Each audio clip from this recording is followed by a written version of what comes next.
Hey guys, this is Steli Efti with Close.io. Let's talk about how to use a sales team as an actual debugging tool for your product, aka how to use sales teams in more creative ways than you've imagined before. So I had this conversation with a friend of mine a few weeks back. He's doing consulting for lots and lots of very large SaaS businesses. And he was telling me about this amazing SaaS business that most people in this space are familiar with and admire. And he was telling me how they have this secret little sales force internally, although they've always been touting to the world that they don't have any salespeople and would never hire salespeople. So here's a business that has grown to hundreds of millions in revenue. It's doing amazing, and that's always had at the core heart of their DNA to not have salespeople. Product is king. Let's not have salespeople that are selling our product. I admire that. Like, I am not dogmatic about it. Not everybody needs to have salespeople. And I've always loved that company, their products, and their brand. So when he told me that they actually have a secret internal sales team force, I got like all excited. I was like, what? Tell me more about it.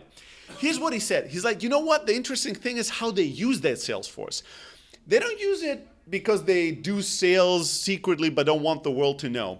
They take that sales team and they deploy that sales team to different products, different verticals, different markets.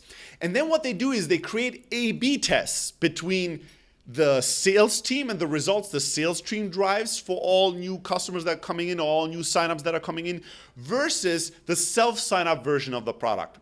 And what they want to see is, will the sales team make people buy more, and will the sales team make people be more successful with it? And whenever the sales team outperforms the standalone self-serve version of the product, they call it a bug. They actually file a bug, and they force the engineering team and product team that's focused on that product vertical market to fix it. It becomes a priority number one. They'll come in and they'll say, this is a bug. There's no way that the product should perform less well than the product with salespeople. Find a way to fix this. And then they run these tests and they focus the entire product team on improving it until the product and self-serve version of the company or that product catches up with the numbers that the sales team sees. And whenever they get that, they take the sales team, take it out of that product or vertical, and they deploy it to a different one. They run these like as A/B tests internally, basically benchmarking their product against a sales team selling their product and filing it as bugs. Something is wrong with this product if it doesn't perform at the same level. I think that's fucking genius. That's awesome. And that's one of the most creative things I've ever heard a company do with salespeople. So here's what I think we all can learn from this.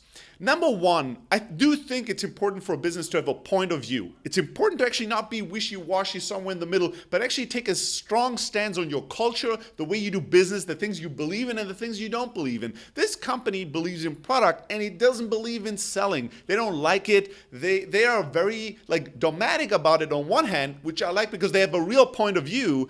But on the other hand, they are pragmatic about it because they're actually challenging their own views consistently, and they're challenging themselves to not just say we don't want salespeople and we're doing well without them, but they actually put it to the test. And when they fail, they actually rise to the occasion, raise the stakes, and actually challenge the team to catch up with it. I think that's fucking awesome. And we can all learn from that, looking at our own dogmatic and own points of views, our own ideas, our own beliefs, how does our business do business?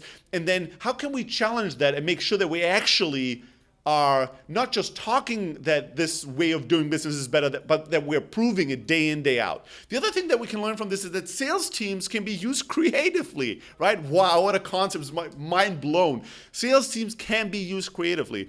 So this is one of the rarer cases. I've never heard of that kind of a philosophy and wording, and I really liked it. It was kind of cool, little insights project, and I didn't name the company just because this is not supposed to come out as information, but I've seen some other really creative uses before. Like one of the crazier ones that most people will not be familiar with is that some really large businesses sometimes will create counter sales forces. What I mean by that is then bigger businesses will know that they're losing a certain amount of customers to certain types of competitors that have either a smaller version of the product or for one reason or another are actually stepping in and taking over maybe smaller customers, maybe customers with very specific needs, or in some cases with customers that they know are not happy and are not being serviced well. And I know that some big businesses, what they'll do is they'll create a counter sales force. They'll say, well, this competitor is killing us with all these customers that are unhappy, and we have a way to tell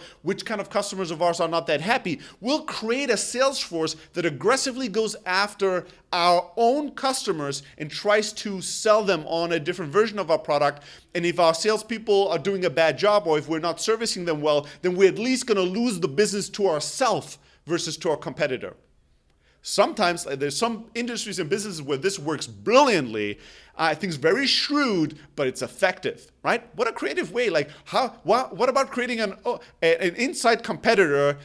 Selling against your own sales team and winning the business where your sales team sucks at or fails at, versus leaving these people to be won by competitors.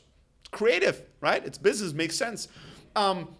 Some other things that you can do with sales teams, right? I mean, you can use a sales team as a pretty creative team to actually validate ideas, to explore markets, to really gain insights of what's really going on. It doesn't matter if you want to enter a different market, a different country, a different vertical with your product, or even if you want to create a new feature for your product. Like, how about using a sales team to actually go out and try to sell people that didn't want to buy your product, and tell them that now this feature or this part of the product exists, and see if they can actually sell them before you go and build it, right? What about if you are experimenting or thinking about changing your pricing? What if you started to actually call customers and have a sales team pitch them on the new price and see how much it moves the needle before you actually announce the new pricing on the website? You can use sales teams not just to sell, you can use sales teams to fundamentally improve your business, to experiment with things, to win where you would otherwise lose, and to challenge your own ideas and beliefs. I'd love to hear from you guys. Like, what other creative things have you seen salespeople do and companies do with sales teams? I'd love to hear that. I'd love to spread that knowledge out there more than it has so far.